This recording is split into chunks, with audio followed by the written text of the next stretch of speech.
Hello and welcome to the Property Management Show. I'm your host, Alex Osenenko. My day job is the CEO of 4.5, a marketing company that works exclusively with fee-based property management companies. I spent the last 7 years of my life helping property management companies become more successful by improving sales, marketing, and operational efficiency. On this show, we'll deconstruct success into its key components and invite subject matter experts to help you improve every facet of your business. Thank you for tuning in and enjoy the show.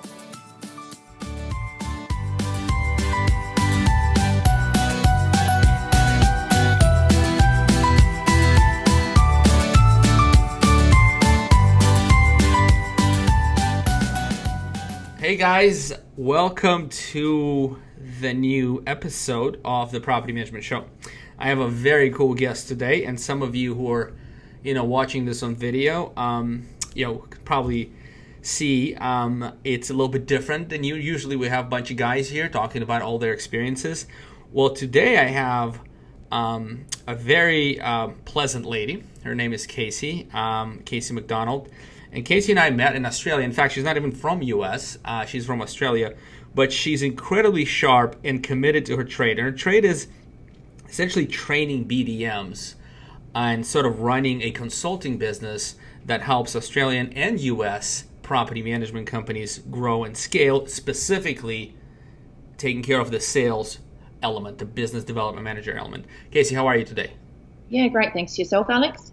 Oh, wonderful. So the topic today is we're going to discuss the one thing that you need to get correctly or to get right in order to scale your business. I think without a proper sales system and people, the business will never, ever sort of scale to a level where those things are set up correctly. And I think for us in U.S., specifically in the property management industry, it's a huge area of opportunity. So Kasey, I would love for you to sort of introduce your expertise and your experience, and we can dive right into the subject. Does that sound good? Yeah, fantastic.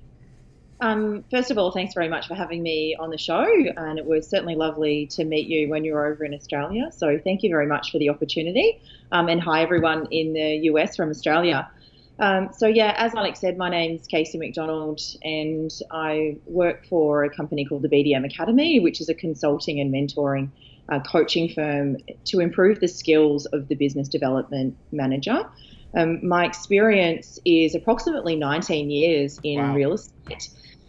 So I started when I was a young spring chicken and have worked my way through the different roles within the property management department, including managing fairly large teams, and also, in fact, being a business owner myself of a real estate agency, and then also being a BDM myself within the industry. So I've certainly covered all aspects across the 19 years, so come with quite a lot of experience and knowledge. Alex?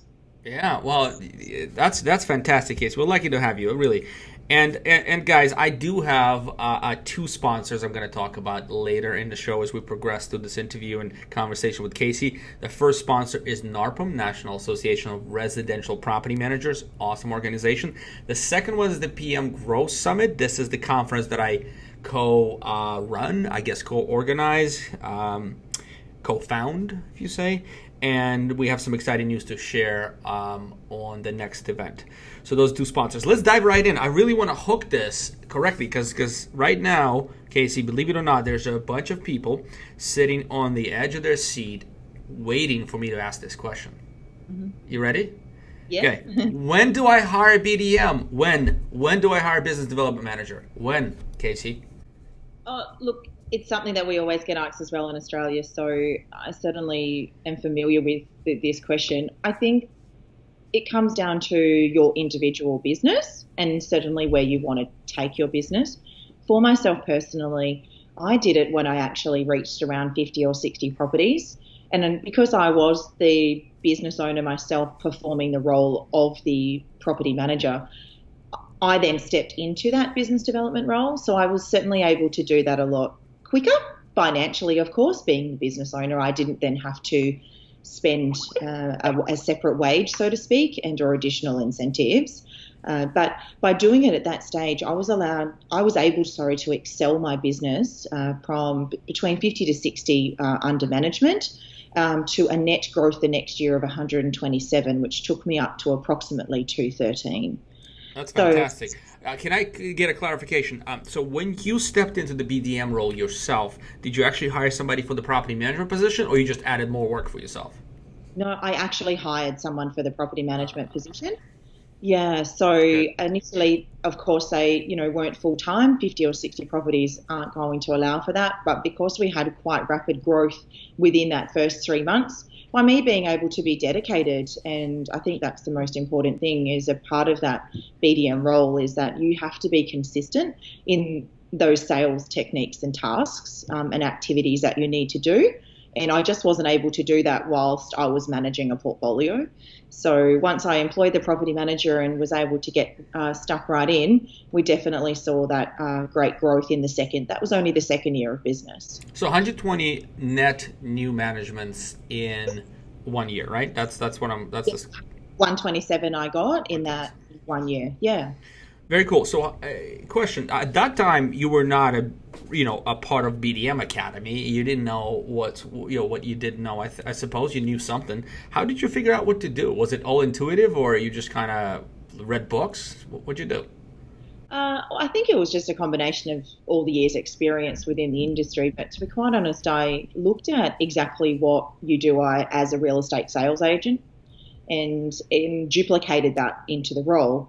The main activity, of course, is prospecting, and you've got to be comfortable to pick the phone up and make those, inconvenient or those uncomfortable. Is that the word you're going for? Yeah. Uncomfortable calls, and speaking to people you've never spoken to before.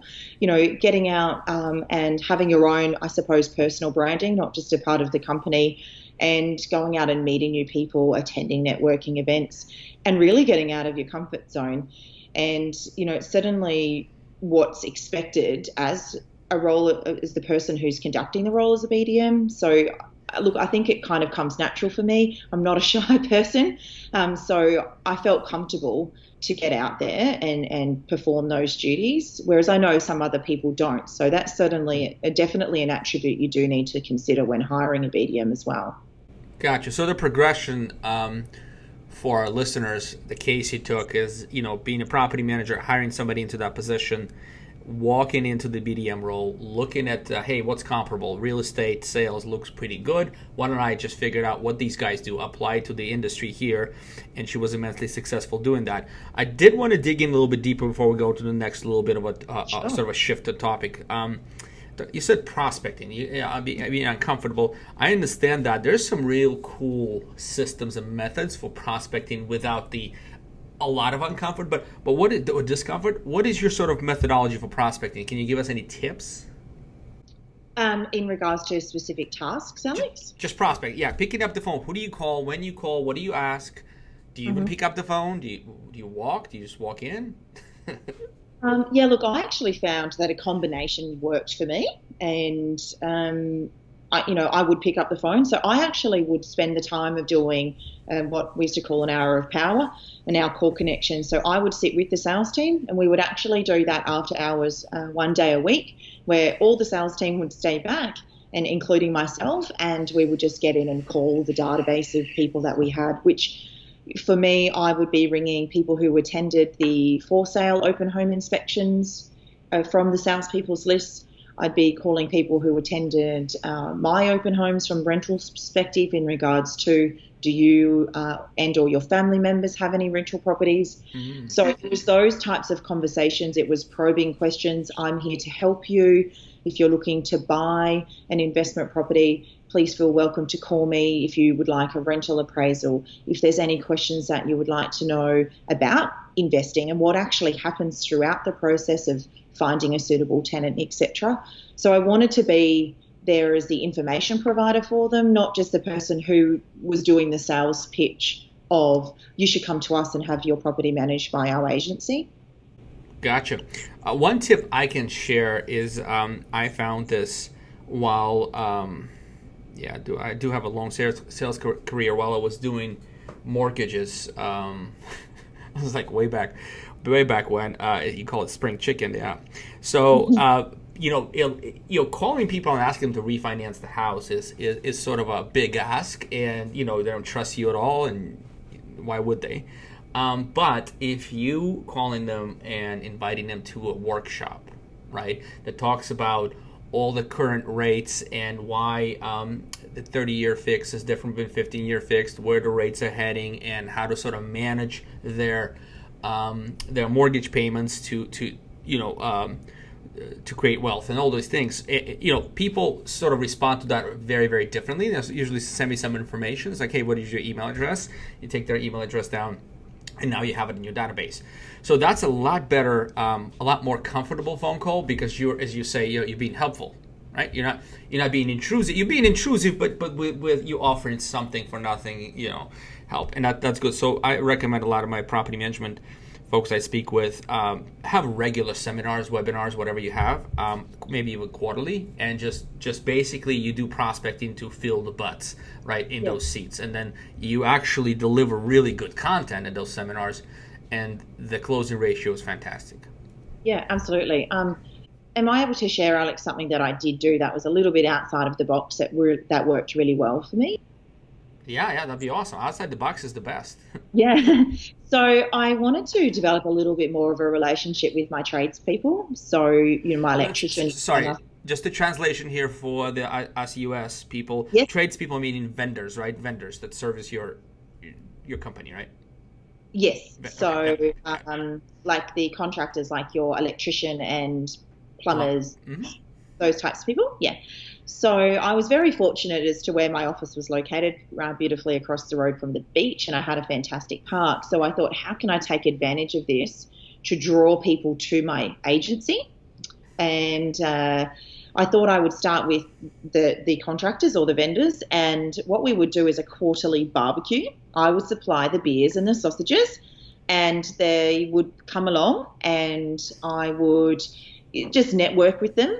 They would bring along other people. They were allowed to. I would encourage that, and I would do just a 5-minute brief on what my business was about, and certainly that we were there to help them, knowing that they had investment properties, and if they did, why were we not managing them for them?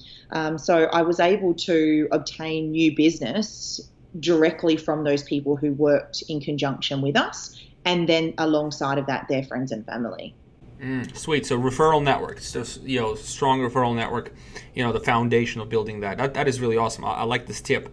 Another story. I just think this just bubble up in my mind. So my dad owns a deli. It's like a little delicatessen, whatever. He sells European, kielbasa and cheeses and whatever. And right next to him was this real estate guy. He had a real estate office. And every year, and I used to help my dad at the store, every year he'll bring like 4 big buses, like luxury buses. And I'm like, what's going on, Dave? And he goes, well, I'm taking all my past clients, and we're going to the rodeo. I think it was a rodeo, and then there was another show and dinner. So he's taking like 400, 500 people, okay, to this event every year. And everybody comes because he pays for everything. Right? And I'm like, Dave, you got to be kidding me, man. This is probably like, $50,000 for you. He's like, yeah, for about 25. And it's like, that's the only marketing I do. That's the only marketing he does. He did, and it worked for him really well. So that's outside the box is a great tidbit for us to think creatively. Yeah, good. So let's circle right back into more appropriate sort of specific BDM discussion, and let's talk about the role. I think you have a lot of information and knowledge on what the BDM's role should be, because the next thing is now we convince people they need a BDM. There's valid strategies and reasons to have them, starting at 50 properties and above. Now, what is their role? How would that be organized, Kasey? Yeah, I think what the BDM and the business owner needs to consider as well, when just prior to hiring, if I can just digress slightly, is that we need to really understand the direction of the business and make sure that we really know what type of property we're already managing, what kind of income that is generating for the business, and the revenue. What does it cost to manage those properties, and then we can work out those kinds of properties we want to take on, and the different types of incentives and KPIs and goals that we need to set in place. Because I think from the outset, we need to be very clear as to what the expectations are going to be for the BDM. So if we're looking at what the role is, it's someone who has to be obviously very organised, great time management skills, can prioritise and delegate. So if they've got those characteristics, and then add the fantastic sales pitch who love to get out there and networking and do some networking, then you've got the combination of a great BDM.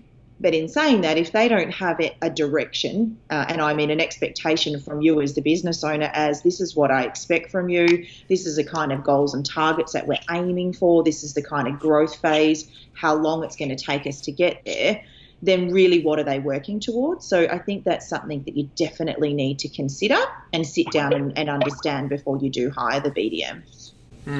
So, there's specific skill sets, but what you're saying is, no matter what sort of skill set this person has, and even if they're like super like crazy self-starter, without expectations and proper sort of metrics and management and expectations, this isn't going to work. Absolutely. I tried this before; it didn't work for me. Yes. Yeah. Yeah. And I think that's when, unfortunately, excuses can come into the role because, I gave that a go, but it didn't work. Okay, well, did we give it a go once, or did we give it a go 5 times or 10 times?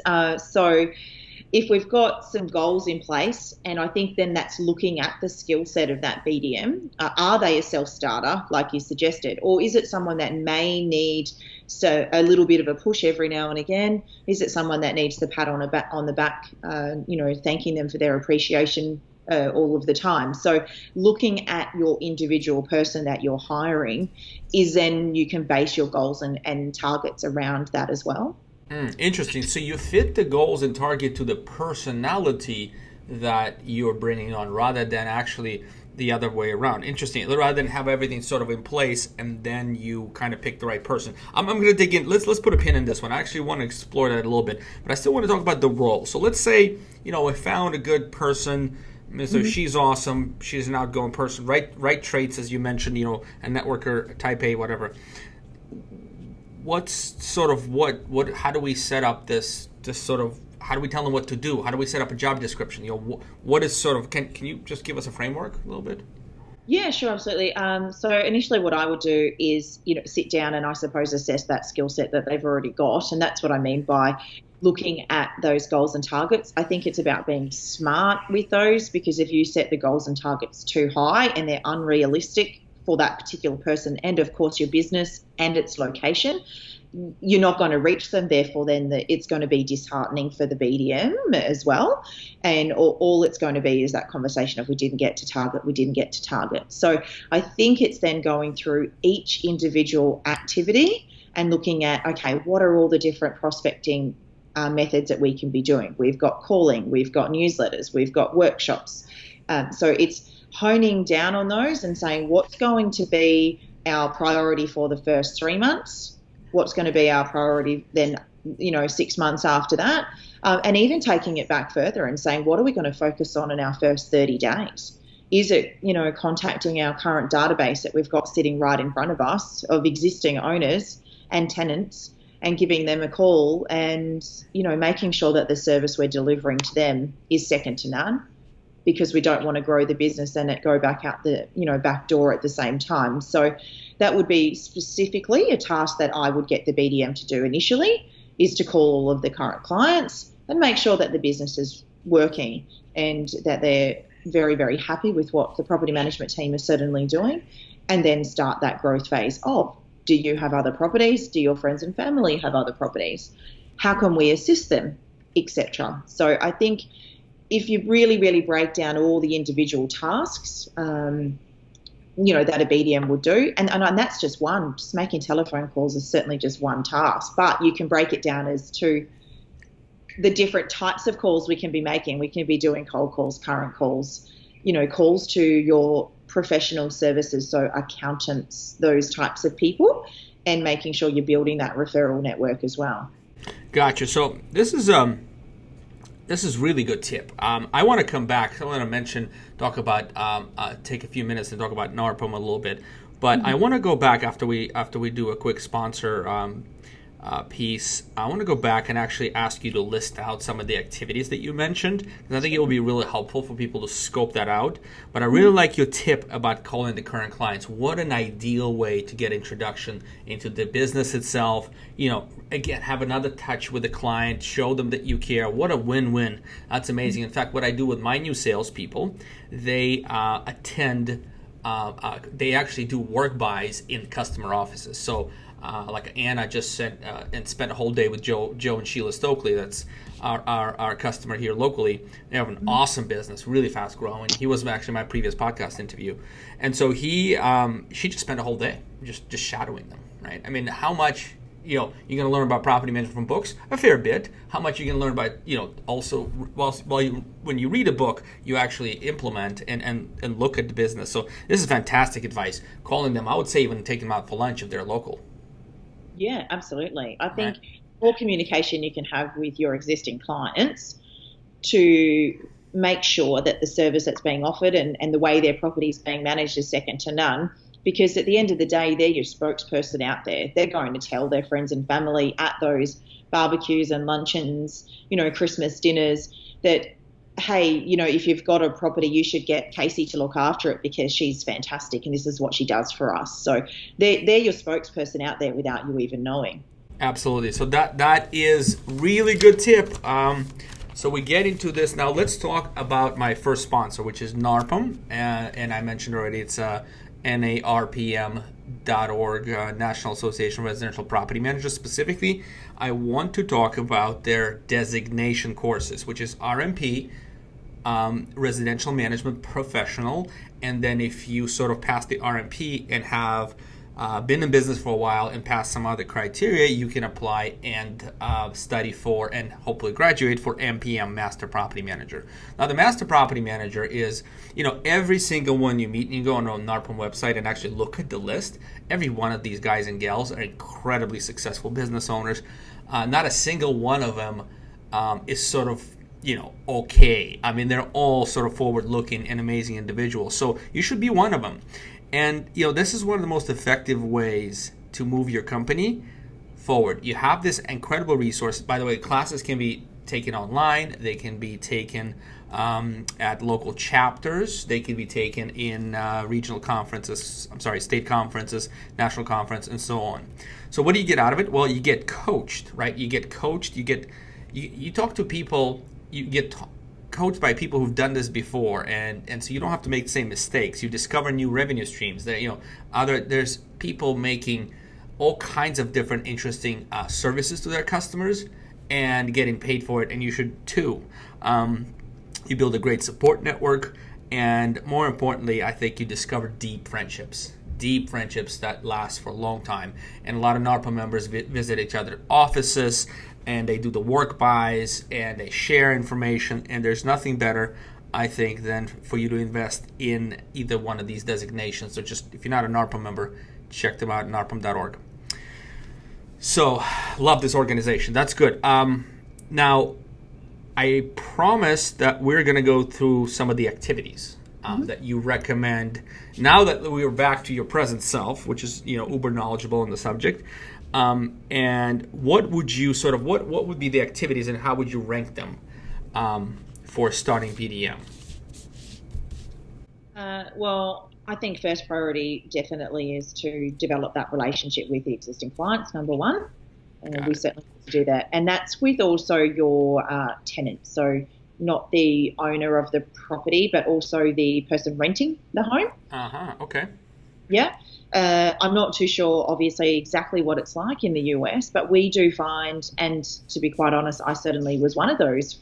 I was a renter myself, but I had investment properties. Interesting. So we do find that quite a lot in Australia. So we do spend the time to also connect with the people who are renting the home as well. Very good point. Very good point. I think we should take note of that, because I think I did that myself. I rented out a house that I owned, and I rented another place because I had to move on the other side of the bay. But whatever. Yeah, that's definitely clever. I haven't really heard of a lot of property managers here treat tenants as an opportunity, to be honest with you, for new business. That's great. That opens my eyes a little bit. Yeah, absolutely. Also, spending the time with the sales team, of course.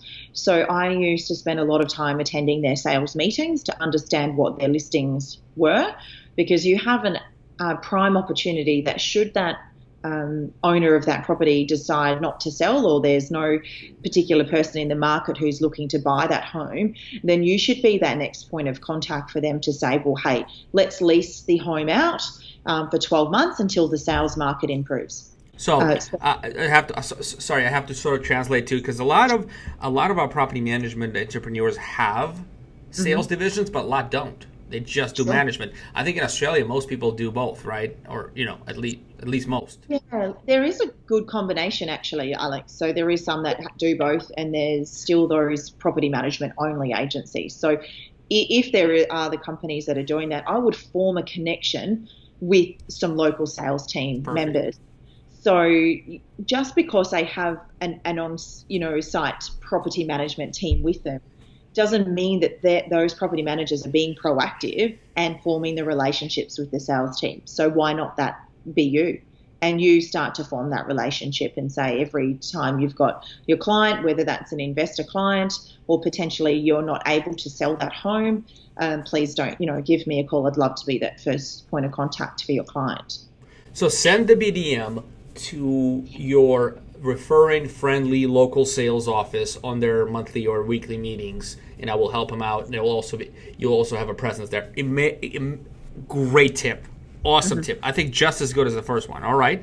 Yeah, absolutely. So obviously then what comes with that is, of course, you're building a database of people. So you've got, past owners as well. So people that you've lost that decided to potentially sell their home. But that just because they've decided to sell that particular one doesn't mean that they don't own another. Or they may have sold that and now moved on and have bought another investment property. So just because at one stage of whatever the choices have been in their life has meant that they've had to sell or move back into their property doesn't mean that something has now changed again in order for them to have another home or an investment property. So I don't think we should close the book on those and just leave them and go, oh, well, that's okay. We've done business with them. That's fine. They're in an archive database now. We need to constantly be keeping in touch with those people as well, because for whatever reason, they were happy with what you were doing. It's just a circumstance that changed as to why they needed to move in or to sell. But they may have friends or family as well that have property. So I think it's the main role of a BDM is to form a database and constantly and consistently be in contact with them. Gotcha. So the third one is past owners as sort of a great opportunity to reconnect. Again, just say hello and try to be helpful and see if there's anything, if they have anything in the rental department that you might, they might need help with. Okay, good. Yeah, definitely. The next one that I found that worked really well for me, it required a little bit of walking around on a Saturday morning, but, it was great branding as well. But that was the time that I used to put my just leased flyers around the neighbourhood. So the reason that I specifically walked them was Saturday, generally, all of the families are out and about, the kids are in the front yards, the mums and dads are doing the gardening and all those types of things. Certainly a lot more activity than during business hours.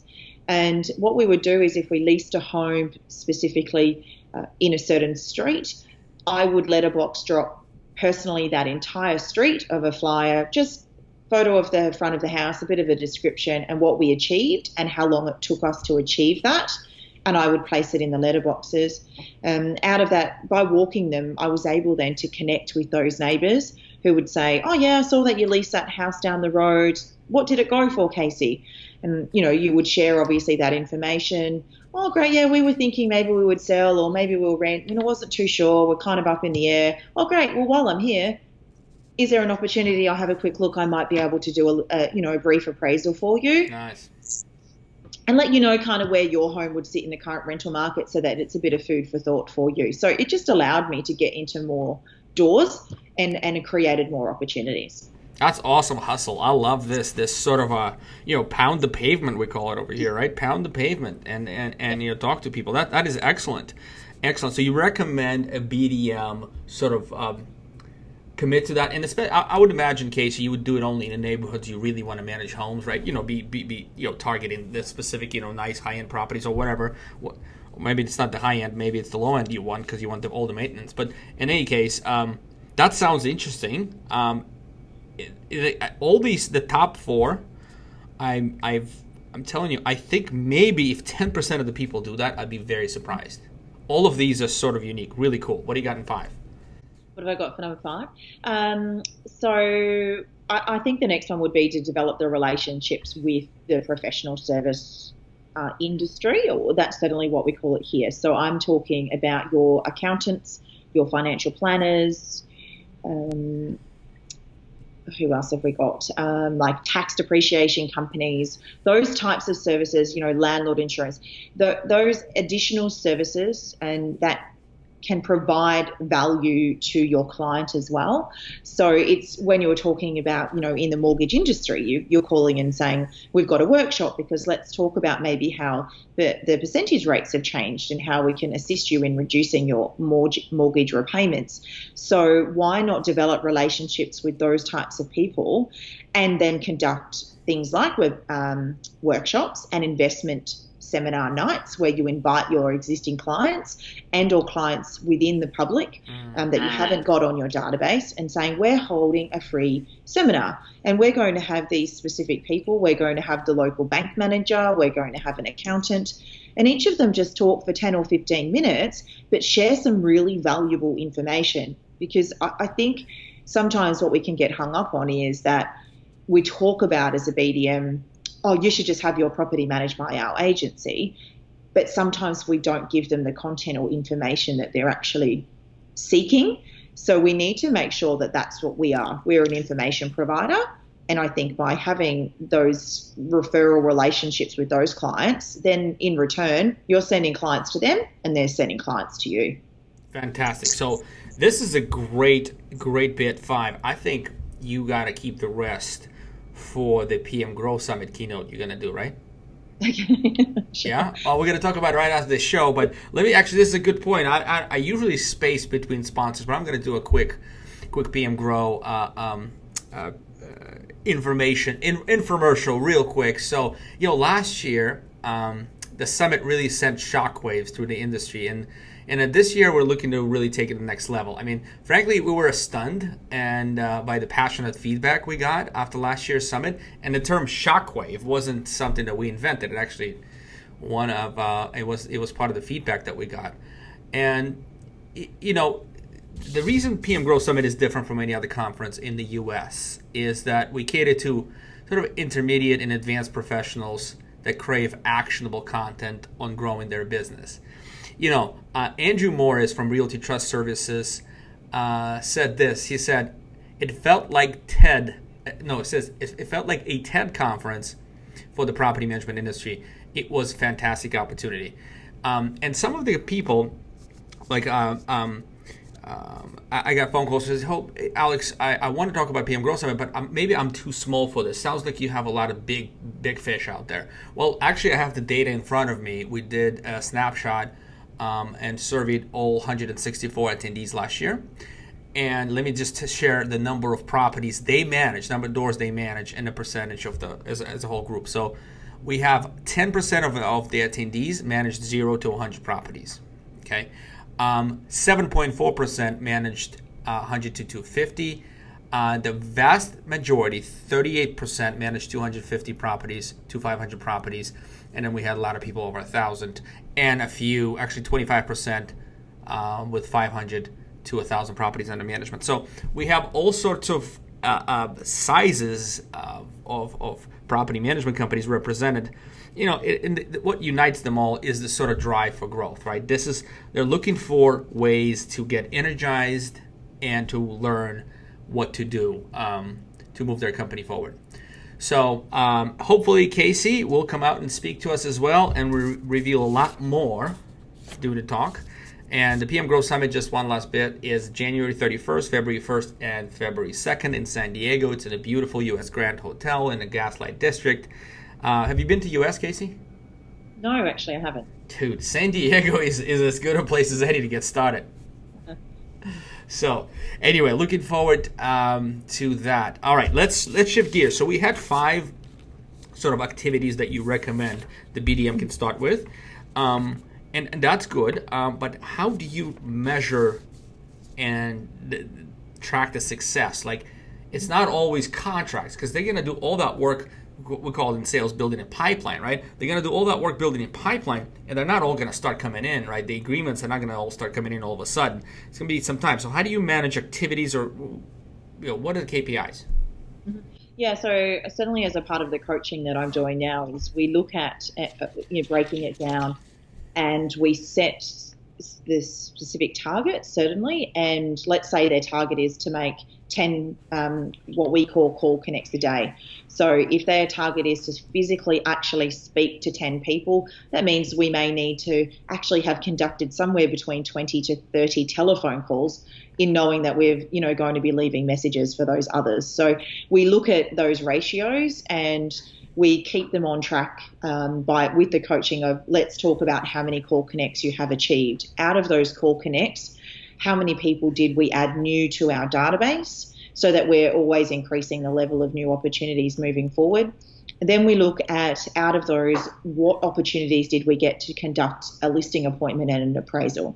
So we do look at the appraisals, because sometimes they are, they're not face-to-face, because the client may certainly be interstate or not present in the same area. So sometimes you have to do those appraisals, online and without seeing the home. And sometimes, of course, you get the opportunity to actually go in. So we do like to KPI both, because obviously you need to conduct the same task. So we then look at, so what we're trying to do is ratio it out as to how effective the calls are and the activities that they're doing and the appraisals that they're actually achieving.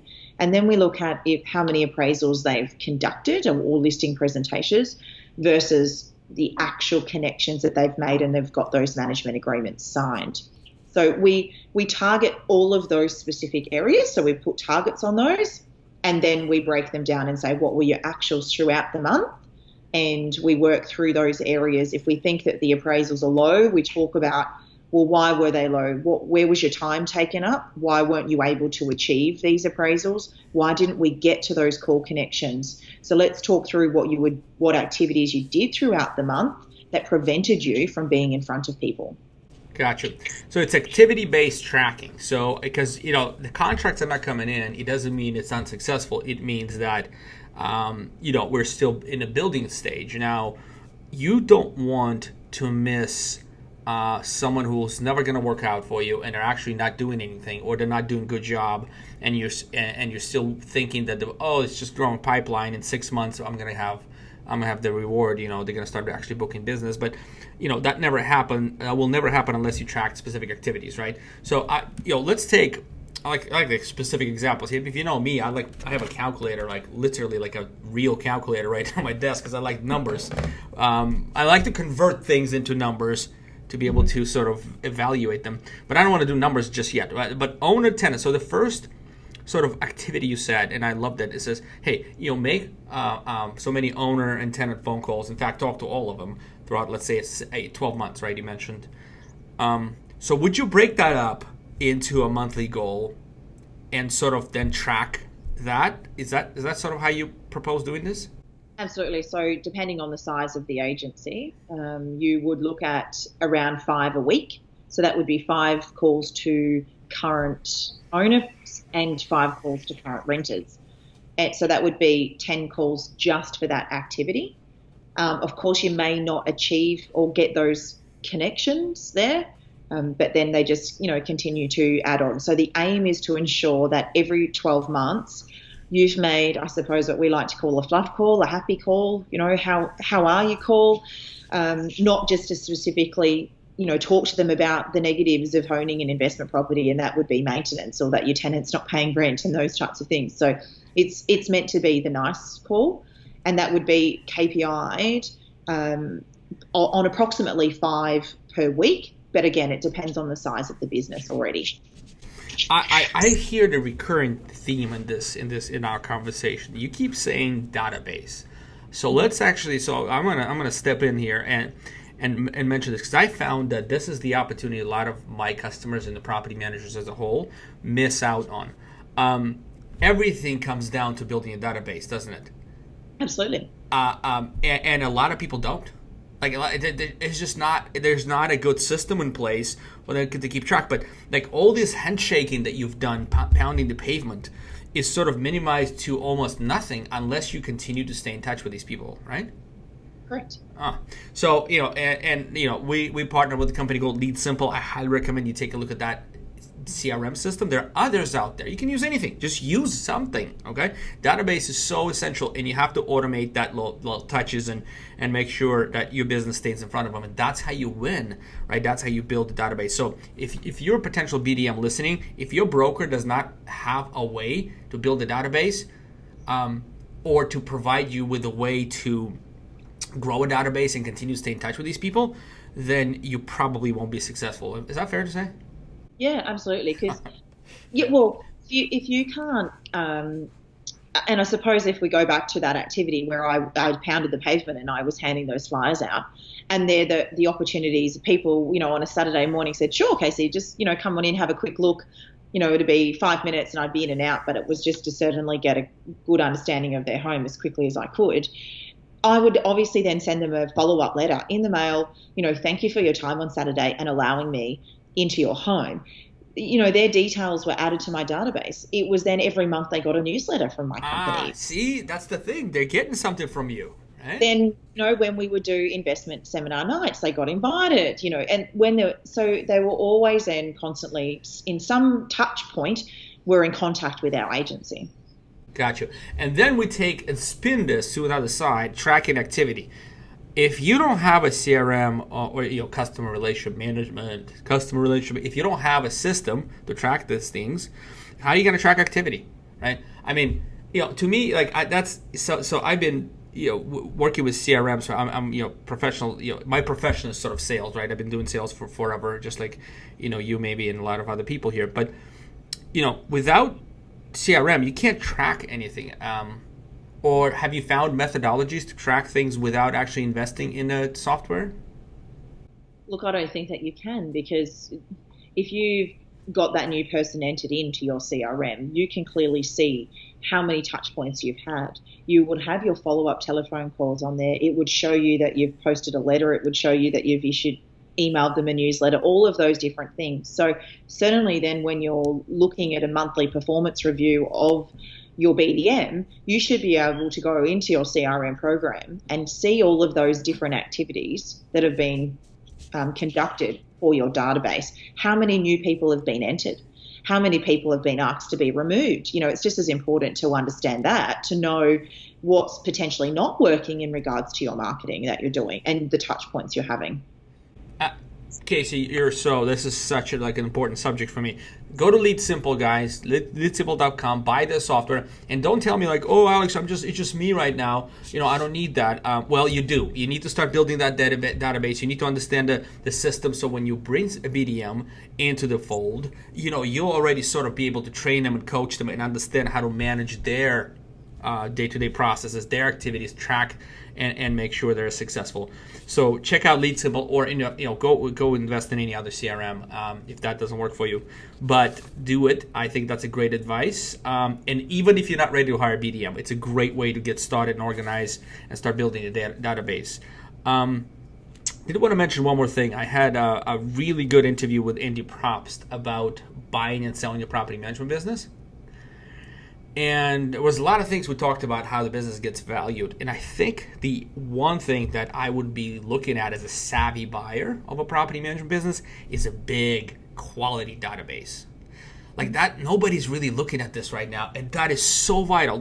Your subscribers list, we call it, is so essential that, that in itself is an annuity in literal dollar values you can put on it, because the percentage of those people will come and ask you for business. Absolutely. And just because they've said no in that first conversation, it's not no forever. It's just no, I'm not ready right now. Maybe the timing's not right. Maybe they are happy with their existing agency. But if you're the person who is consistently communicating, and that doesn't have to be over the phone, there's so many different methods, as we've discussed, newsletters and workshops and seminars. But if you're the company or the person who's providing more information than their existing agency, that no will turn to a yes as long as you're being proactive. Perfect. Perfect. So do you have any other KPI advice, or should we shift into where to find good BDMs? Look, I think with the KPIs in general, and I know we're sort of speaking with the BDM, but I think it's also important that we're looking at the quality of property that the BDM is certainly trying to attract and the opportunities out there for that. Because what you're trying to do as a business owner is, of course, increase your revenue and the value of your asset that you're building. So what you don't want to do is bring on 10 properties that are worth $300 a week when and at a fair, a low fee, for example, that in return aren't going to actually make your company any money. You need to ensure that the structure that you've got in place set around your targets are good quality property. This is what our benchmarking is on the type of per week value that we want to achieve, and this is the commission we're charging, and this is our bottom line. So I think it's really important to have those types of KPIs in as well. Very good. Very good. So can you tell us, and we're coming to the tail end of this, man, this 45 minutes went by so fast. We could talk about this for a long time. Some tips. So 2 things. Let's finish off with 2 things, Kasey. This is important stuff. Where to find good BDM. So give some advice there, and then the common mistakes you see. So let's start with where to find. Where to find? I think you need to have a look at your existing business, and again, depending on the size. So if you've already got some staff members in place, you actually may have a staff member right under your nose that may fit the characteristics of a great BDM. They may not be performing, well in a particular sales role, as an example, or they may be struggling slightly, within a property management position, and that is because their skill set is because they want to be out there talking to people. They've got those sales characteristics. I think a big thing is if they've got the right attitude, then they're the right. You can't train an attitude, as they say, but you can train the skills. If that attitude's right, then I think they're the right person. But firstly, I'd be looking right under your nose for people who are already in your business. It's great to promote within, and it shows, I think, good character for you as a business owner to be able to do that. If you're outsourcing, I would be looking at people outside of the real estate industry. That worked very well for me. I did not employ any property management team members that had any property management experience, and I trained them along the way. What I looked for is their communication and their customer service skills. So I wanted to make sure that they could effectively communicate with my clients and that the service they were going to deliver was second to none. Look at areas like hospitality. You always come across those great waiters and waitresses who to just deliver you fantastic service. Approach them if you see them in those restaurants and say, hey, have you ever thought about a career in real estate? Very good. Very good. I found people, oddly enough, it worked out for us quite well. Folks who are bankers, who are not, they're not highly positioned. They're like your teller, your personal banker. These folks are great. Sometimes you can see that there's not much to get excited about the bank. I mean, it's pretty rigid environment. Those people that are actually smiling and excited, like that's an outlier. You gotta pluck them and put them to good use. Yeah, absolutely. And I think if you come across someone like that in your past, whether you're networking, you're at an event, or you do walk into your local bank and you see your teller and they're just constantly always vibrant and happy and smiling, certainly in an environment that doesn't really create, I suppose, that atmosphere for that, then they're the types of people I think you should be looking at, because we can train how to complete a document. We can train how to do a flyer. You can train how to make a telephone call, but you just can't train that attitude. Oh, man, agree with you. So what are some common mistakes? Let's do 2 the biggest common mistakes that you've seen people make with BDMs, with hiring and training, onboarding BDM. First biggest mistake is that they employ a business development manager before their business is in fact ready. So what they haven't done is they haven't analysed and assessed their existing business. And as soon as they put the BDM on, the growth starts to happen quite fast. And generally then the properties they're existingly managing are going out the back door. And that's because the service and the way that the properties are managed are not being managed very well. And then you find that, there's a bit of angst between the BDM and the property management team because of that. So my first piece of advice is just really make sure that you know and understand your business, that you know what your clients are saying about you, and you've got the correct systems and processes, you've got that database in place, and then look at putting the BDM on. So definitely that's the first mistake that they make. The second mistake would be that there's the support and the drive, and I suppose that not so much the coaching behind, but I think it's looking at those targets, the monitoring, the keeping them accountable. So what I have found is that some business owners will employ a BDM and go, oh, well, you've got some experience, don't you? There you go, get off the ground running. You've expressed your self-starter, so off you go, you know what to do.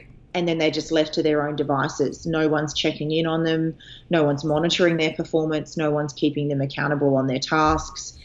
Then all of a sudden there's no growth coming in, and the principal says, well, why? What have you been doing? So I think, principals, you need to make sure, or business owners, you need to make sure that you're definitely keeping them accountable on their activities, and you're sitting with them regularly and reviewing those KPIs and targets. Gotcha, Kasey. Well, this was fantastic. And by the way, guys, you're still on this and tuning in. Send me an email with any specific questions you have, because again, Kasey does this professionally. And by the way, Kasey, if people want to hire you for this stuff, how do they go find you? Yeah, sure. So the website is bdmacademy.com.au. You can connect through the website, and either myself or Director Tara Bradbury will be in touch with you, and we can talk through how we can certainly coach you through and what packages we can offer you and your team. Gotcha. Very, very cool, Kasey. And then, guys, if you have questions or specific you listen to this interview and you're like, I don't understand this, or help me understand that, send it to me, because what we're going to do, we want to bring Kasey stateside, and maybe I'll even ask her to teach 2 sessions. We'll see how this goes. And then so we can address the specific questions you have. So please feel free to just email alex@4andhalf.com. And all right. So it was a pleasure, Kasey. Don't hang up. I want to talk to you about the PM Growth Summit. For everyone else, it's been a pleasure having you. Until next time. Yeah, thanks very much, Alex.